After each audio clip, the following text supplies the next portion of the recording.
Good morning, ladies and gentlemen. You're listening to Right Side Up. My name is Mike Taglavia. My co-host is Allison Despathi.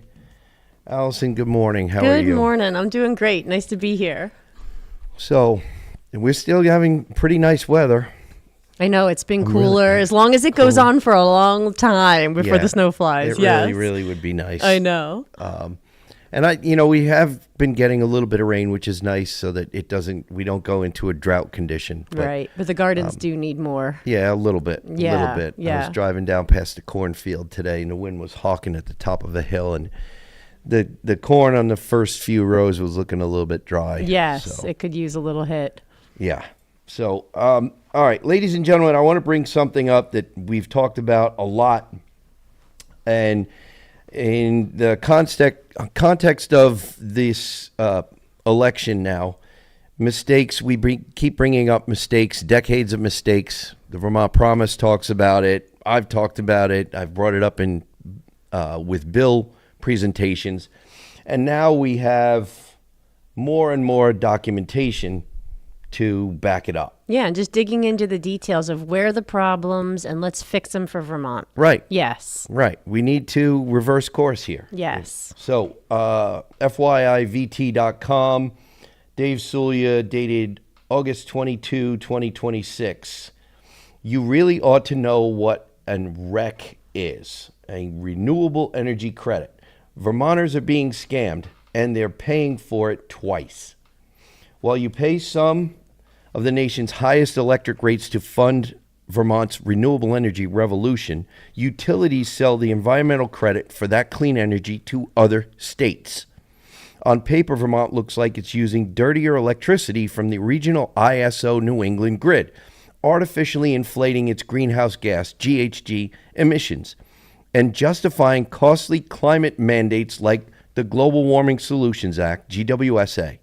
In reality, Vermont's electricity is among the cleanest in the country. Mm-hmm. Meanwhile, as Vermont provides renewable energy to its neighbors, residents are left footing the bill. Right. Now, I want to stop here. How many people have left the state because it become too expensive, both for taxes and utilities? So many. And now, how many decades later, this is 25 years in the making, we find out that this green energy initiative, this net zero nonsense, has been driving Vermonters out of the state. This is one of the causes. One of the causes. So, what are unnecessary higher electric rates? When we absolutely can do something about this. We absolutely can. Yes. So, what are renewable energy certificates? A renewable energy certificate, REC, is essentially a green credit issued for every megawatt hour, MWH, of renewable electricity generated. This credit can be separated from the actual electricity and sold to buyers, typically utilities in other states, seeking to meet their renewable energy mandates. This is a massive problem. This is where the concern is Vermont going to become a plantation to create RECs so that you can sell them? And this is what's starting to happen. We're seeing this absolutely play out right now. And it's so great that Dave brought this forward because, a classic example, Mike, is Ludlow. They have Coolidge Solar, 90 acres. We cleared 45 of forest, 45 prime ag land. That power goes to Connecticut, and those RECs are sold to Connecticut. And so we're already in this situation where in New England, if you think about it, Vermont has some of the cheaper land. Right. So what are we seeing? We're seeing developers coming up, buying up land, setting up shop, and saying, oh, look, we're going to generate renewable energy credits, sell them to Massachusetts, Maine, Connecticut, so they can all say, hey, look, we're renewable. So this is basically, you and I talked months ago now about the Shaftesbury Solar Project. Yes. Same devastating. thing? Same thing going to happen? Same situation. And we don't know. I don't think there was a buyer for the RECs at this point. But if we think about the fact that these RECs are now this tradable commodity, and it's sort of this fake green credit, like you had said, where even Amazon, JP Morgan, all these, big companies who want to buy RECs to say, oh, look, well, of course we use fossil fuel because the world is dependent on it and we're not going to get away from that at this time for sure.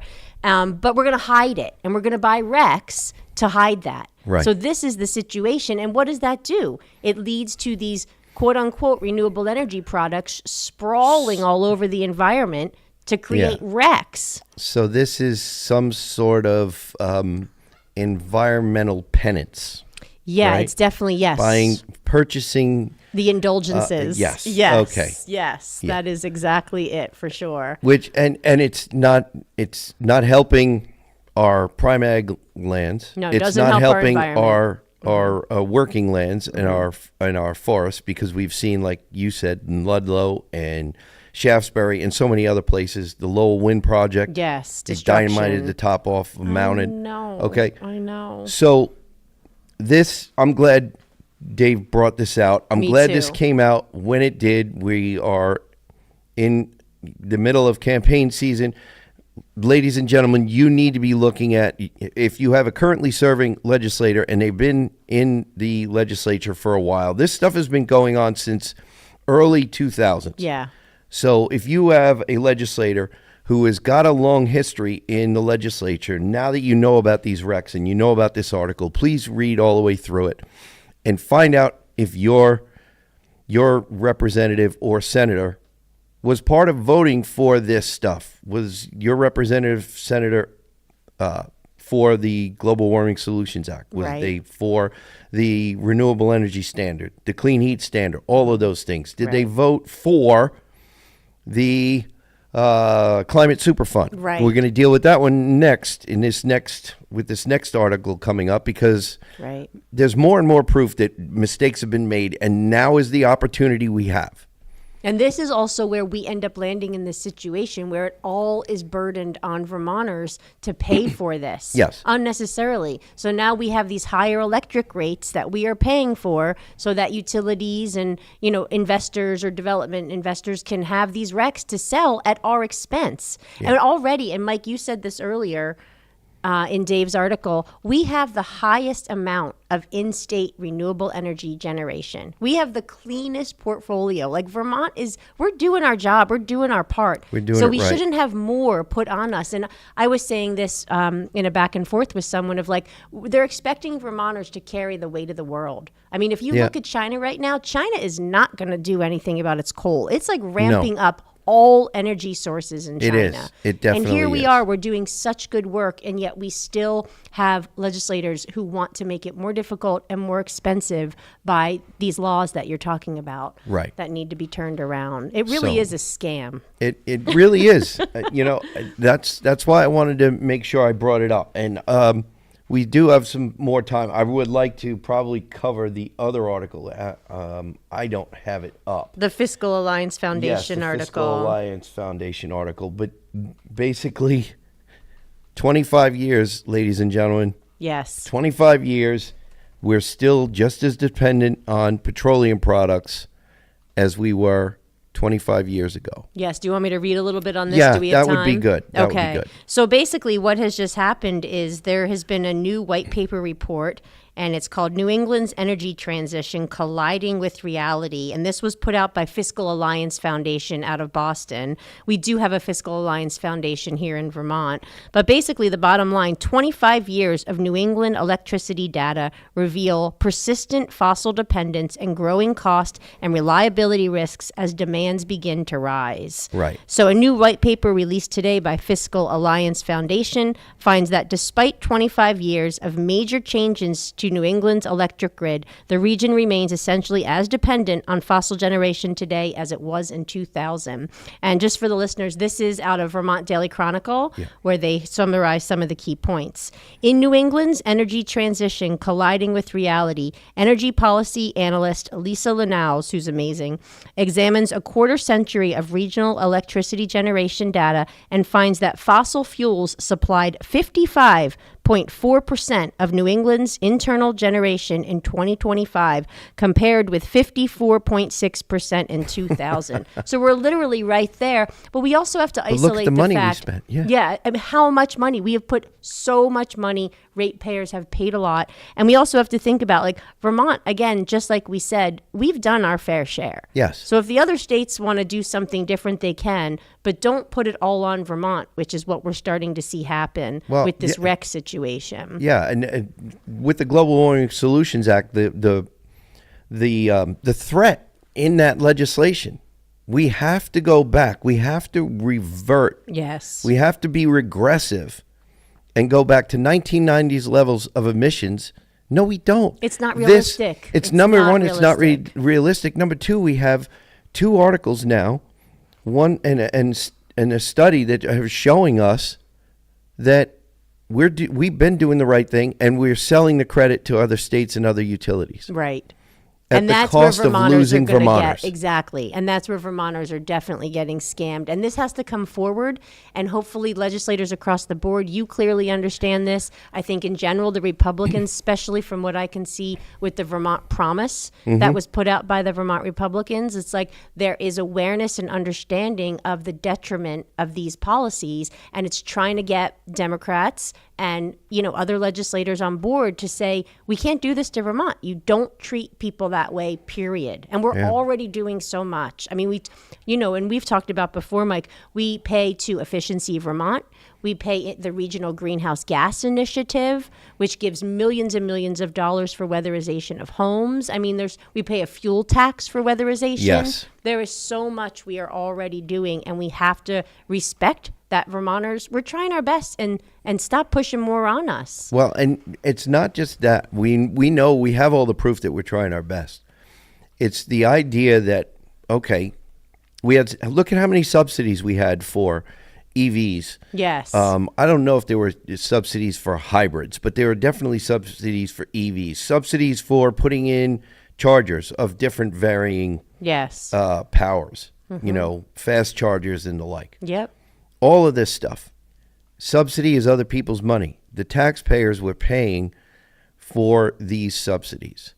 For people, in most cases, who could afford to shell out the money and wait for the credit to come back, while lower income Vermonters were helping to pay for those vehicles and those chargers. And that's the heart of the matter That right there. is it right there. Absolutely, yes. This is the thing that needs to come out and be repeated, because it hurt the lowest and middle income people in Vermont the worst. Right. It hit the hardest. Didn't have that upfront No. money, or didn't have 25, 30% to buy something new like that, or it didn't even work for them. Well, what about the people who live off grid? There may not be that many, but what about the other people who don't have 3-phase on the gravel road that they live on? Right. And some of you are saying, what's 3-phase? You need 3-phase for these high capacity chargers. Right, for the quick You need a charge. certain amount of amperage coming down the road, so that if you have 3 people with 3 of these high capacity chargers, that the electricity coming from the utility can actually supply the electricity without causing other issues between those chargers and the utility transformer right. station. And I don't know what we have left for time, Mike, but I just want to... Just a couple minutes. Yeah, a just minute real and a quick. half. So basically, I had a debate with Jared Duval, who's running in the Montpelier, Washington district for House Representative. He's a Democrat. He's been executive director of Energy Action Network. He's on the Climate Council. He's had a clear agenda for a very long time on a lot of what we're talking about here, and now he's running as a rep. And I just want to say that already you can tell one of the things that they want to try to push through is another cap and invest, cap and trade. We're going to raise the cost of your transportation fuel, and then we're going to try to give certain people a rebate. Like, again, we're just getting into this new scam that is most likely going to maybe be presented next session. And already we have to think about having a battle of how we're going to fight this, because, again, we're all the inequities that we're talking about coming through yet again from the Climate Council. Well, here you bring up a very good point, and we only have half a minute, but it's, do we want free market, or do we want the governor to put its finger on the scale? No. We want No the free government. market. You're talking about more subsidies, where if there's a demand, the market will react. Right. And we want to Okay. respect people's choices on Yes. that bottom line. Yes. Bottom line. And yes. and people, like you said, they can't afford this stuff. No, and it may not work for them. And it definitely Right. won't work. But good to see this information coming through in these articles. Yeah. So definitely check out FYI VT with Dave Sulia on the Rex, and also in Vermont Daily Chronicle with the Fiscal Alliance Foundation report. Yes. So we are going to need to take a break for a couple of commercials, ladies and gentlemen. You are listening to Right Side Up.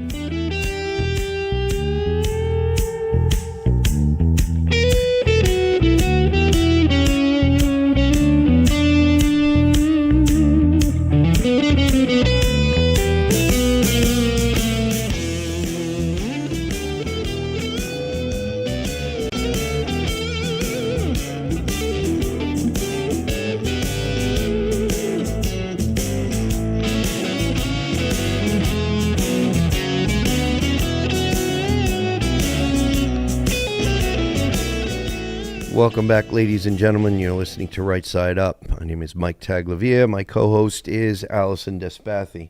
Okay, so we're going to switch gears a little bit here. But before we do, I just want to point out, because we're in the middle of a campaign season, right around the corner from an election, need to point this out. Corrections that need to be made. 25, 30 years worth of, okay, we're going to go with these policies. Now we've seen what these policies have done. Bad legislation. Bad Yes, legislation. yes. We need to reverse course. Okay, mistakes have been made. And in at least 3 instances now, we can say, with the energy market, we need to open up the market. Absolutely. Keep the prices down. With the healthcare market, we need to open up the market. Do the same thing. Start bringing prices down. Why? Because we want to keep Vermonters here. Yes. With schools, with education, open up the market. It's going to drive quality and price. Yes. I am thoroughly convinced of it. And I I'm would sure say there's already legislation in place to do it. I mean, obviously, we have Yes. the governor's executive order taking some first steps to deal with the healthcare piece and get Yes. some options for Vermonters on the table. Yes. You obviously had a bill to help with the education situation. Department of Public Service had a really amazing bill to try to deal with the energy policy that's been a problem. Yep. So there are avenues. We just need enough people in there who support that and understand it to make it happen. That's what's going to do it. Definitely. This is why I keep bringing it home.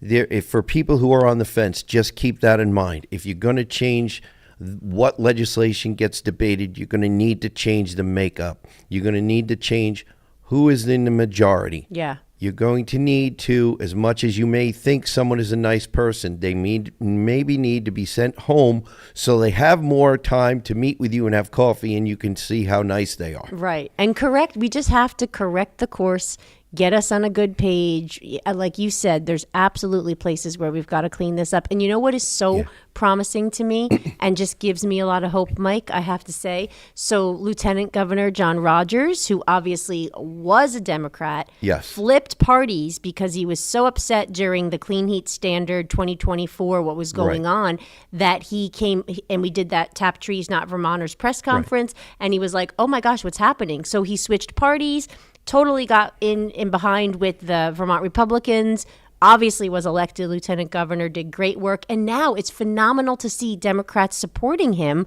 against Molly Gray. No, so you've I got did Matt not see Byrong. that. Yes. Yeah, so That's great. It's Representative awesome. Matt Byrong, Yep. chair of government operations, really, really great guy. He's from Vergennes. He's not running again, No, but he's just come out. And Lieutenant Governor John Rogers had it posted on his Facebook. Matt Byrong, Democrat from Vergennes, just endorsed him, which is phenomenal. And then also we had Bobby Starr, former senator from Orleans County, great guy, Agriculture Committee in the Senate. And he also, as a Democrat in the Northeast Kingdom, has endorsed John Rogers. So it's very hopeful for me to see Yes. people who are like, who's doing the good work? Who's on the right path? Let's get them supported. So a lot of good things on the horizon. Absolutely. This is the direction we need to be going. Definitely. So, you brought up Oh, an yeah, the article other. that you read. Oh, yeah. So speaking of this sort of Yes. party piece and where we're going to Yes. go and if we're going to be able to correct course in Vermont, I had seen in Vermont Public, I think I did pull it up here. So basically, Vermont Public just recently had an article and it said, just in their Facebook post, it said, quote, key lawmakers say publicly and privately that Essex Junction Rep. Lori Houghton, who currently serves as House Majority Leader, has consolidated the support needed to succeed Jill Krowinski in 2027, meaning to become Speaker of the House if the Democrats come in this new election cycle with a majority. Which is crazy to me. I'm sorry. That does not signal a change of heart or a change of course. Do we want just still status quo and all the struggle that we've been under? Are we ever going to get the corrections we need with her in that leadership position? I can't imagine that would be the case. It's unbelievable. And obviously this is going to be completely dependent upon who gets the majority. Yes. Is it Republicans or Dems? But what do you think about this? I'm curious. It sounds tone deaf to me. It sounds tone deaf. We know what it was like. I know what it was like the past 2 years, the last biennium. Yep. And I know what was going on and how people were told how they needed to vote. And there's a great article in Vermont Investigative. Oh, yes. You So had Lexi yes, Thompson, Lexi Thompson, following the Yellow Brick Road. She's also Vermont Investigative, and you Yep. can find her at ALEXSYS Substack. Yes. Yep. And she had, what was the name of the article? I It forgot was it already. Democrat Caucus minding the gap. Yes. Yes. And it talks about what the public statements of the Speaker of the House Joe Krowinski. and what actually happened in the State House. Yes. And they were 180 degrees out. Mm-hmm.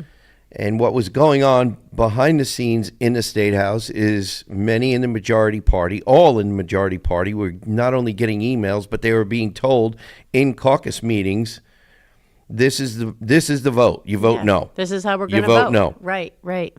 And Very actually, top down.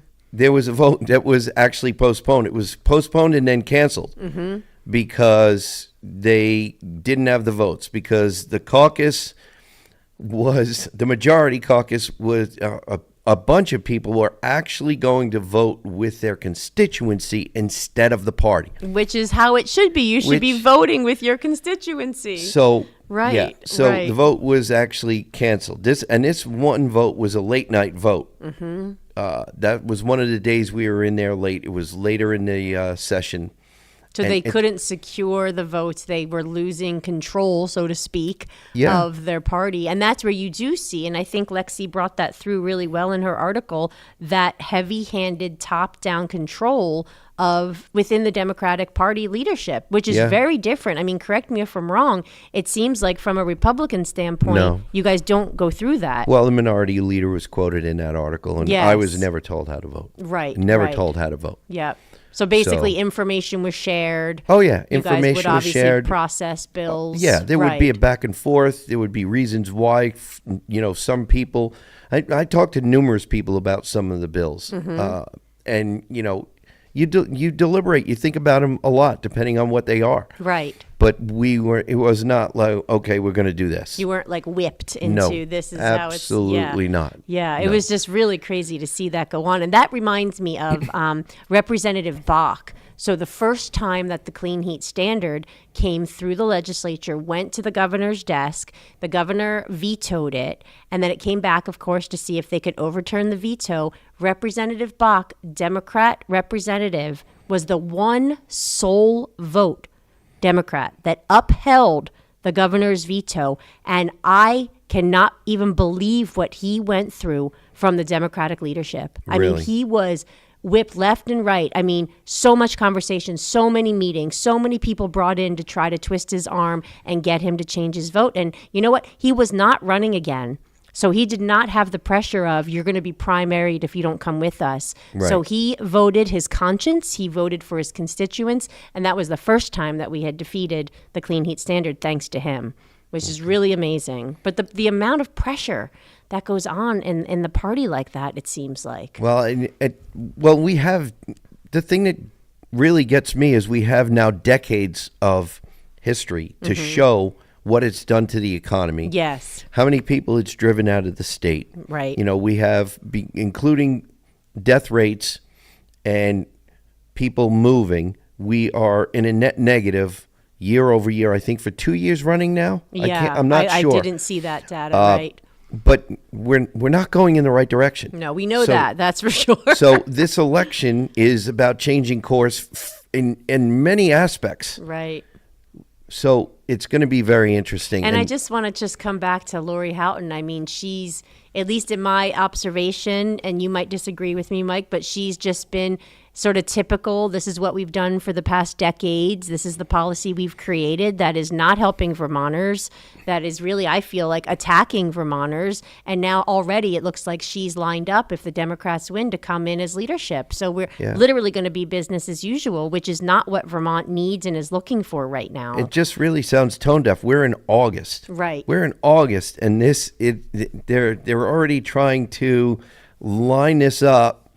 A lot can happen between now and then. Right. And even just if this past legislative session was representative of all with how Vermonters feel, it's like the message has not come across. No, it hasn't. With what the changes were with Act 181, with the good work that you guys were able to get in there as Republicans and do to try to create the balance, I mean, it just seems like they're not heeding or hearing the message from Vermonters. Well, I know after the first session, the attitude was we're just waiting it out. We're holding our ground because we believe, because of the statistics, that we're going to gain back seats, and then we're going to just Do whatever we want. put the pedal to the metal again. Oh, I just pray So- that there's not another supermajority. I really have a hard time seeing that happening, because I see and hear what's going on now, because we're out of session. You know, you're in your district, you're talking to people, you're seeing what's going on. It has a feel like people are ready to change things. Yes. They want to see change. I hope. And I hope that there's what we see a lot. You know, people are asking a lot of questions, trying to get information from each other on social media, sharing information on social media about their senators and representatives. And my hope is that people are actually taking the time to look at candidates, look at incumbents, what the voting record is. Does your candidate have a voting record that is tending toward giving you back freedoms that you've lost over the past 10 years, Right. Giving you back the liberties that you grew up with, Right. or is it more of the same? And allowing you to afford to still live in Vermont and not Yeah. have to consider moving. Yeah, Exactly.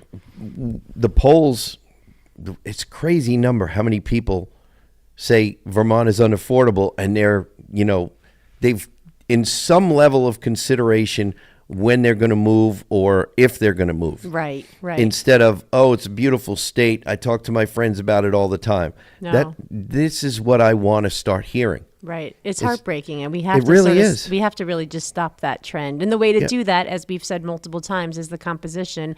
That's why it's really great to see the endorsement for Lieutenant Governor John Rogers coming from some Democrats. And I think just the warning of, if Lori Houghton is really who they have lined up, is that going to be the best thing for Vermont? And my opinion is absolutely not. I would tend to agree with you. And you and I have talked about this offline, the Vermont culture. Yes. Vermont culture is of the people in this state are just incredible. Okay. In my off season here, I'm driving the truck. I'm all over the place, and you see it no matter where you go. When you're stopping to talk to people, it's just how friendly and incredible Vermonters are. Yeah. And the kindness of Vermonters has helped to allow this situation to fester for too long. And it's time for Vermonters to say, you know what? We gave you your chance. Right. We gave you your chance. You blew. We need some guardrails. We need protection from you guys now. We need new guardians. Right. We're going to try something else. Right. It's only for 2 years.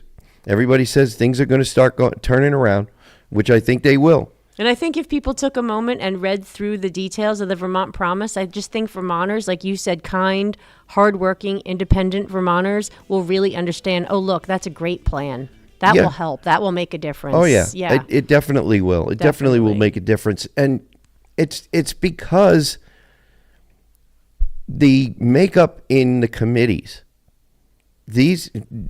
we know what Vermonters need. The bills have been on the wall. Right.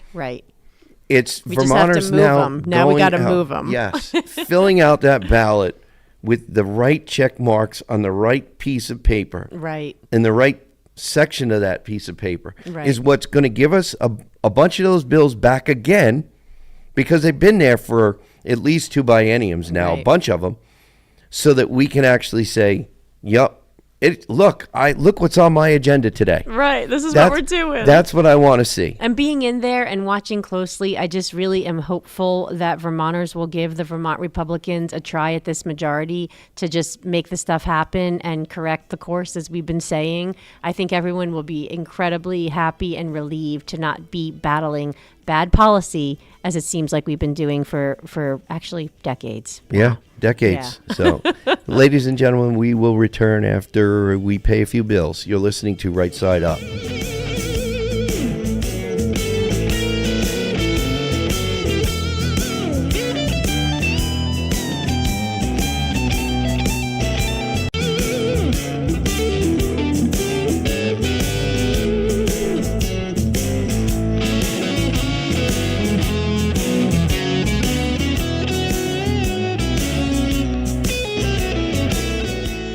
Welcome back, ladies and gentlemen. You're listening to Right Side Up. My name is Mike Taglavia. My co-host is Allison Despathy. Before we get back into our discussion, rightsideUpradio@gmail.com if you'd like to drop us a line. If for some reason you can't catch us on WNTK Radio, go to WNTK.com, find the podcast button, click on it, and you'll be able to scroll down to any number of Right Side Up podcasts, and you can listen to them any time of the day or night, and you can share them with your friends. You can also find us on 802 Scoop Facebook and 802 Scoop YouTube. You can find us on Podbean, and you can also find us on GraniteGrock.com. So, Allison, a lot of stuff still to cover.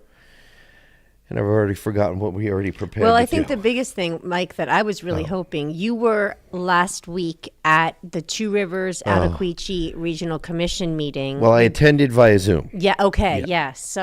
So this meeting was, let's see if I can remember it all now. It was planned because there was an open meeting violation. Yes. That was filed by a constituent of mine. Yes, out of Corinth. Yes, out of Corinth. It was filed, there was actually a two-part open meeting violation. And I can't remember what both of the violations were, but they were valid and they needed to be addressed. So it prompted this meeting. It prompted this meeting. That's why the meeting. Thursday. Right. So a number of people, I think the total number, somebody said in a post that I think there were like 45 attendees, including on the Zoom. Most were on the Zoom. Mm-hmm. But a good amount of people. That's a good amount of people. Right.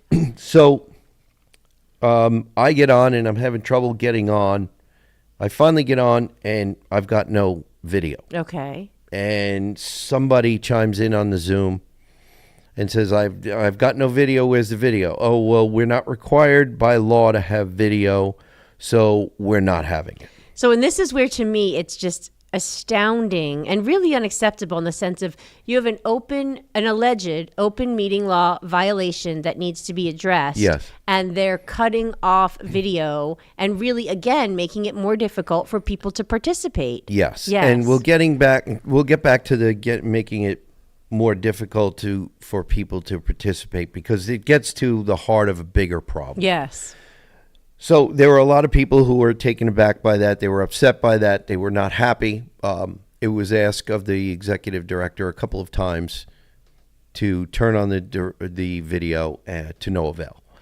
So there was a lot of back and forth. And Mike, I'm so sorry. I just want to plug in for the listeners quick, just so they're sort of maybe up to speed if they hadn't heard of what was going on. Two Rivers Ottaquechee right now has been putting together a draft regional plan that will go to the Land Use Review Board after adoption and has to be approved. Yes. And there's been some policies and some regulatory mandatory language in there that's affecting 30 towns in their district that would make it very, very difficult for people to start a business because they're putting in things like you can't have fossil fuel as a primary heat source. You have to do electric vehicle charging stations. So a lot more costs and barriers for people. So there's been a pushback. Yeah, there's been a lot of eyes on this. So just wanted to catch people up on that. Yeah, there was a lot. It's looking more, the regional plan is looking more like it's regulatory language rather than suggestive. And these are not elected officials. This is not vetted policy through the legislative system. Correct. Right, so there was a lot of pushback. There has been that meeting would make I believe 5 meetings that I've attended. Not every meeting actually had a Zoom option. 2 did not. The Randolph one had no Zoom at all. Okay. It was only the only recording that is available anywhere is from people who actually were in the audience recording with their own cameras or phones. So that wasn't or whatever. out of line, so to speak, but still makes it difficult when there are issues that people are trying to address and voice their thoughts on. Well, yeah, people addressing issues and having their thoughts. Yes. We keep going back to that. There was the Fairleigh meeting that I did attend that had no Zoom option, no recording or anything also. There was a recording in Bethel. There was a recording in White River Junction. There was one in Bradford, and there's one other now that I'm forgetting. Okay. But anyway, the common theme is that people feel as if the Regional Planning Commission is not listening. They're not getting enough time to voice their concerns, to a point where people at the Bradford meeting, at least, and some of the others were actually cut off to a time limit. Okay. And one of the things that was brought up to me in a conversation after the meeting was, this time limit stuff is a new age thing. It's come up, and it used to be, well, if there was going to be a discussion, it was going to be a discussion. And it wasn't as if the meeting had a set end time. Right. Let's just really talk about Right. this. That's good due process. Let's get a problem solved. Right. That's not been the case. Not just with respect to this Regional Planning Commission, but a lot of towns have found this time limitation. And I understand there are a lot of people who have a lot of things to do, but also the people who go there to testify and make their case Yeah. and voice their concerns and their opinions, they also have time constraints as well. They have families, have a right businesses. to do that and Yes. need to be able to do that. That's Absolutely, the whole they point of do. this public process, right? Yes. Right. So this meeting, there was a lot of back and forth. There was some discussion about some things that were not on the agenda, and I'm sure it was another one of my constituents who was at the meeting laid out in great detail some of the things that were wrong, again, with this open meeting law violation meeting. Right. So what I'm trying to boil this down to, ladies and gentlemen, is a question for you. How many of you have ever gone to a select board meeting or a planning commission meeting and felt as if the people running the meeting were really not interested in what you had to say? And that's why I think many times people don't even go because they feel that might be the case, that right? goes, and I brought this up in the meeting, and I went or zoomed in, not intending at all to speak, but it got to a point where I felt number one, two of my constituents have been slighted. Mm-hmm. Two, at least. By the regional commission. Yes. Yes. Okay. Yes. The one who brought the open meeting violations, and there was another, and that's a different story. But a lot of people, and I did a little unofficial poll, and I asked people, true or false, you stop going or you won't go to planning commission and or select board meetings because you either felt like you were not listened to or nobody even wanted to address your concerns. Right. True was the answer. And it's basically the question of, is the regional commission, and again, these are unelected, appointed, Yes. and this commission is supposed to serve the communities. Well, yeah. And so the question is really, are they just going through the process of, oh yeah, sure, we heard from the people, whatever, like you had your 3 minutes to talk, or are they really taking into account the effect, the impact, the concerns, the questions that the people who are affected by this plan have to say? I Right. mean, that's the key question. And with real engagement and real public process, they'd be respecting these people and hearing them, and they don't seem to be responding and doing that. No, there wasn't, and at the Bradford meeting, it was brought up. There's the way the meetings were set up. They were not set up to enable a dialogue. Right. And a dialogue sometimes is what actually helps to make people feel a little bit more comfortable, number one. And that's how you actually get to a solution Right. for the You problem. can reach resolution. Right. Right. So the reason I'm bringing this up, this is not this regional planning commission with the towns in Orange County would cover, I think it covers roughly 46% of Orange County. Yeah. That's a big percentage. Mm-hmm. Two towns that I represent. But my concern is this, if it goes through, will set a dangerous precedent for all of the regional planning commissions. Yes.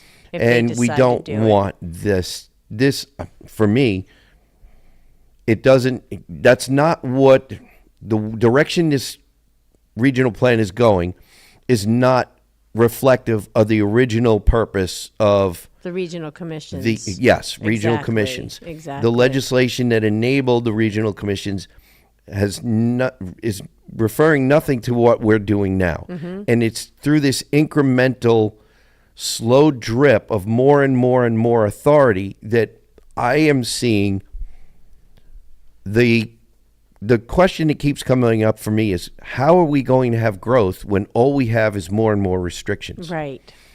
And it goes back to a legislator who I've been serving with, who's been there way longer than me.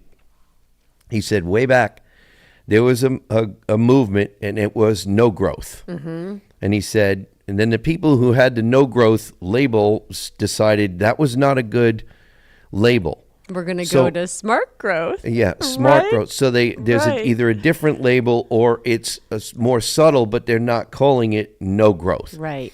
But that's what I see, especially for my rural district. I'm looking at these restrictions, and ladies and gentlemen, I'm wondering how many of you out in your rural district are seeing the same thing. Right. And I'm trying to say, even if you think it's going to be painful and tedious to go to a select board meeting or a planning commission meeting, go and just sit and listen. Right. Just go see to how 2 or it's 3. done. Exactly. See what's going on. But then people are so busy, so they are often trusting and not even aware that some of this is going into place and how it might affect them. And so obviously the districts within Two Rivers, including your towns and your district, they found out and they activated, and they're trying to make a shift, because this would be very damaging policy if it was to go through. Yeah. And they do seem to be an outlier. Yes, they definitely are. It's one of 11. Right. So they definitely are an outlier. Right. But the main thing I want to point out is the point was made at 2 meetings that there's very little turnout at the planning commission meetings, and the board members were very disappointed at the turnout. And the only conclusion I can come to is that because of 4 years now of going to select board and planning commission meetings, seeing how some of them become so tedious and the public comment is so limited that people decide they're not going to listen to me. I have far better things to do. I have my family I want to spend time with. I have things to fix, people to provide for, so I'm not going to waste my time. So that's just the thing. It's been bothering me ever since this meeting. I have really liked the public engagement, the civic engagement that we got this past session. Oh, absolutely. In Montpelier. And I do not want to see people get discouraged by a bunch of bureaucrats. And some of these people, let me be clear, some who are serving on these planning commissions, if not all, some are volunteers. Okay, I appreciate. Exactly. But there was a comment made, I haven't even had dinner yet. That's true, probably, for all of the people who are at that meeting. Right. Not just the board members and the commission members, but the people in the audience, myself included, numerous days. So it's not just one side or the other that has taken time out of their day and not eaten or done other things that are pressing in their life. Right. And what we are saying, the only other thought that I would plug into it is, I feel that a lot of the special interest agenda that has been tried to push through in the State House, it looks like now that there are also special interest agendas coming through in these regional commissions and planning commissions that don't serve the people. And when you're talking about serving the people, that's where these have to be identified and stamped out. And it seems like more people are waking up and trying to make that happen. Yeah. And I just hope people who have been going to these don't get so frustrated that they stop going, because that's not how we fix things. We fix things by being persistent. Yes. And engaging. Engaging. Yes. Keep on engaging. We saw it in Montpelier. We're going to see it again in Montpelier this next session. Yes, indeed. People are I feel activated. it in my bones. It's going to happen. And it's what we need. That's how we make it happen. Yes, it is. Definitely. So, unfortunately, we have run out of time. Again, we have so much more to talk about. But ladies and gentlemen, I hope you enjoyed the show again. Please remember, stay safe, stay informed, listen to Right Side Up.